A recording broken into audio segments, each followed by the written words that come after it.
Is it worth it to be a landlord in California? That's what we're going to talk about today. In our YouTube comments, when we make our videos, inevitably, there's a ton of comments that say, don't be a landlord in California, go to another state. This is why I sold my rental property.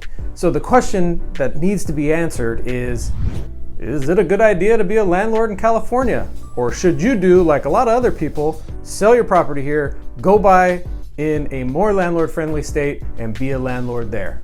We've been managing and investing in California real estate for over 10 years. And I hope to dispel the myth that you can't be a landlord here. Now, I do want to say, in our professional life, we own a residential property management company, and clearly there are potential bias for us wanting people to be landlords here. But I'm going to do my best to take that bias out of the equation and talk simply about being a landlord in California, because there are some pros and there are absolutely some cons. We're going to talk about those and hopefully bring clarity so that you can make a good decision as you decide, should I be a landlord in California? Should I sell my property? What should I do? First, we're going to talk about the pros and cons of being a landlord in California. Second, we're going to talk about some internal data that we collect on the portfolio that we manage that is going to give some insight into this question. And then finally, we're going to talk about creative alternative strategies for investing in California that we know about from what our clients are doing, people we know, and things that we've done ourselves as well. All right, let's talk about the first pro. And this is an easy one and hard to get away from it. We have really good appreciation in California. We're in a coastal market where there's not a lot of land and the prices go up. Now, is investing for appreciation the one and only reason to invest in California? Absolutely not. And if that was your one and only motivation, I would use some caution. But that is one of the big pros for investing in our area. Another pro is the high demand that we have for rental properties in California in general, specifically in the coastal areas where we are. We don't have 10, 15% vacancy rates. We have very low vacancy and very high demand. In addition to that, we have high rents because there's such low supply and there's such high demand. It translates into high rents.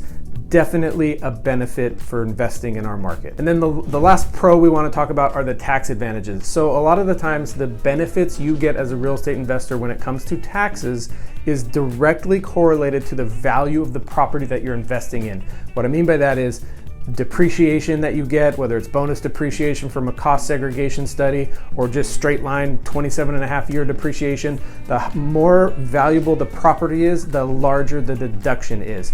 In our market, a lot of people, in California in general, there are high wage earners here because this is where the demand is, where the jobs are, those types of things. We have people who are investing in real estate to offset taxable income. That's not the point of this video, but the higher the price of the home, the better the tax benefits are for the person investing in it.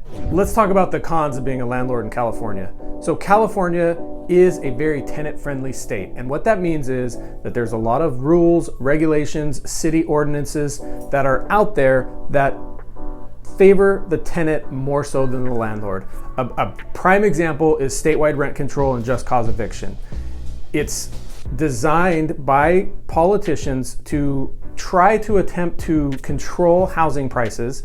For all intents and purposes, it hasn't really worked. And we're proponents of affordable housing and making sure everybody has a place to live.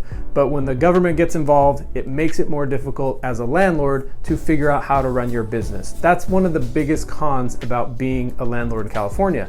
Now, since it scares away a fair amount of landlords and they go other places, it increases opportunity for the people who stay behind.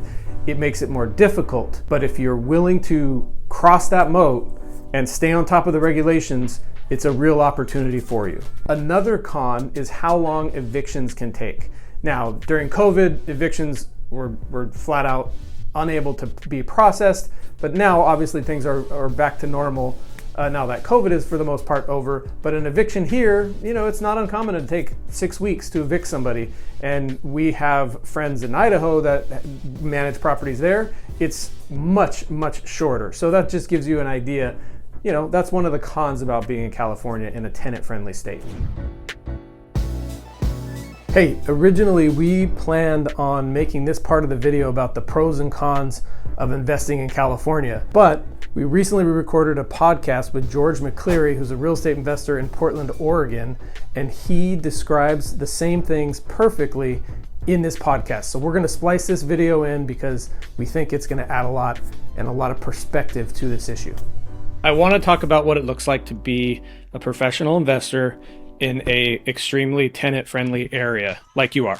Oregon is, rivals California on some things, but we might have you beat on tenant-friendly laws. I don't know exactly, but if that's even possible. Yeah. So no, I do have a lot of thoughts on that. And so what all those landlord tenant laws do is they aggravate us, and they make it tougher to do business as a landlord. But at the same time, these municipalities are very, very good at having those both restrict the supply that's coming on the market, new builds, new apartments, new homes, just because the prices, SDCs and permits to build a new unit, whether it's an apartment or a house, is extraordinarily high. And so that's an impediment to development. And then also landlord-tenant laws that are unfavorable, that leads to fewer people wanting to invest in that area. However, people are still flocking to these areas and wanting to live there. And so what happens if you restrict supply and demand remains steady or goes up, the prices go up. And so what we deal with in aggravation, I'd say, is really counterbalanced and then some by the fact that we live in appreciation markets. And I've invested out of state into markets where, it doesn't really appreciate a whole lot. And you've got, you're just dependent on your cash flow. But all of that really evaporates as soon as one guy trashes his unit and you got to go renovate it. And you realize that it hasn't gone up in value by, more than 10 grand over 3 years. Yeah, I think it's a moat that you have to cross. And there's a lot of people who aren't willing to cross it, right? The people who are willing to cross it, people like you and me, and other investors who stay here and invest, they're rewarded for it. Is it harder? Sure, it's harder. But is it impossible? No, it's not impossible. There are people doing it every day in every town all across the United States. There is a strategy that works everywhere. Okay, let's talk about some of those alternative strategies that we see people doing here in our market that are working. And there's actually two and a half that I want to talk about. One is house hacking. So everybody, I think, knows what house hacking is. It's a rent by the room strategy that typically is done by first-time home buyer, first-time landlords who buy a house. They live in one room and then they rent out the other rooms to help them pay for the mortgage. That is hard to do in our area and live completely for free. But you can reduce your housing costs significantly by using this strategy. But what we see some savvy investors doing are house hacking without living in the property. So they buy the property as a rental, they rent all the rooms out individually, but where we see the strategy really work the most is when they convert space in the house to additional rentable rooms. An example would be a loft that they drywall in and turn into a bedroom, or a formal living or a formal dining room that gets turned into a bedroom. That really boosts the cash flow, where we can almost get a property to that 1% rule, which is, a traditional real estate investing rule. The downside to this strategy is it's an expensive strategy if you talk about doing upgrades and improvements and converting spaces to rooms, but we are seeing savvy investors do this with great success. The other strategy that I want to talk about is in California and a lot of the country, they're passing laws that are making it easy to build ADUs, or accessory dwelling units. Now, we've done videos on those. That's not necessarily what this is about. But you can buy, if you buy the property right, what we love to do is a single-story ranch-style house that is a minimum of like 4 bedrooms, 2 bath on a decent-sized lot that we can then expand it, build an ADU. There's two strategies. One is you can do a junior ADU, which comes from existing space, which a lot of the times they'll do an addition and then convert it to the junior ADU. And then also you can either convert a garage or build a detached ADU. You can essentially turn a house, a single family house, and make it into a triplex. When I say make it into a triplex, there will be 3 units, but technically it's not zoned as a triplex, but it, for all intents and purposes, is a triplex. We see that strategy working time and time again. And people, the most savvy investors, they target the properties that are already lending themselves towards this conversion. And it's happening all over our area and all up and down California. That's a big strategy. Now, you're not gonna do this by getting a realtor and saying, I wanna buy a house, I want you to convert to a triplex and I wanna split the lot and do it again. Please make that happen, and I'm just gonna be sitting over here, waiting to collect my rent checks and get rich. That's not how this works. These are projects that require active participation with contractors and planners and architects. There's a lot of moving parts. This is why they're more advanced strategies, but they work. Now, they're not the easiest strategies to do, and they do take some upfront capital, and they take someone who knows what they're doing, who understands the strategies. But the purpose of this is to shed light on what people are doing in our area to be successful investors, and that's a big strategy. So if you don't know anything about the ADU laws, absolutely do some research and see how you can take advantage of those. All right, so let's wrap all this up. I want to answer the question, is it worth it being a landlord in California? Now, my personal belief and our belief is absolutely.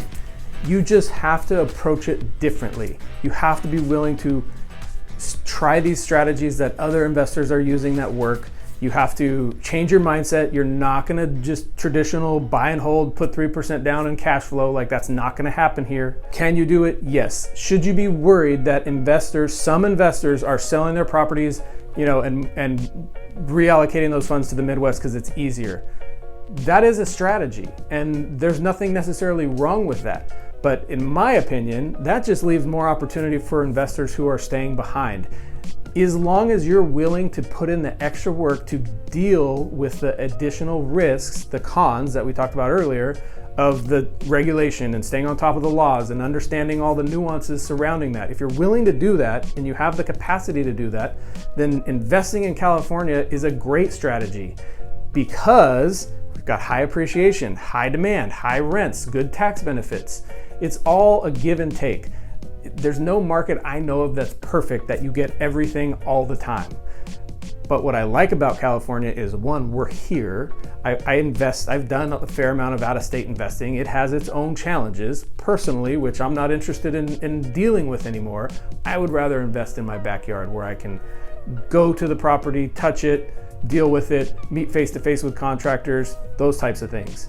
So can you be a landlord in California? Absolutely. Can you do it successfully? For sure. And we have hundreds of investors that we work with to prove it. Hope that was able to help you work through the question of, should I sell my rental property and move to another state or not? Now, two things that we want to ask that obviously are pretty self-serving for us is, one, please subscribe to our channel. We're trying to get the message out. It helps tremendously if you subscribe it and share it and do all those things. And two, if you are in the Ventura County area, or you know anybody in the Ventura County area that wants to have a deeper conversation about any of these strategies, we'd love to talk to you. Obviously, we're in the business of managing property. We like to network with like-minded investors. Please reach out and we'd be happy to have that conversation.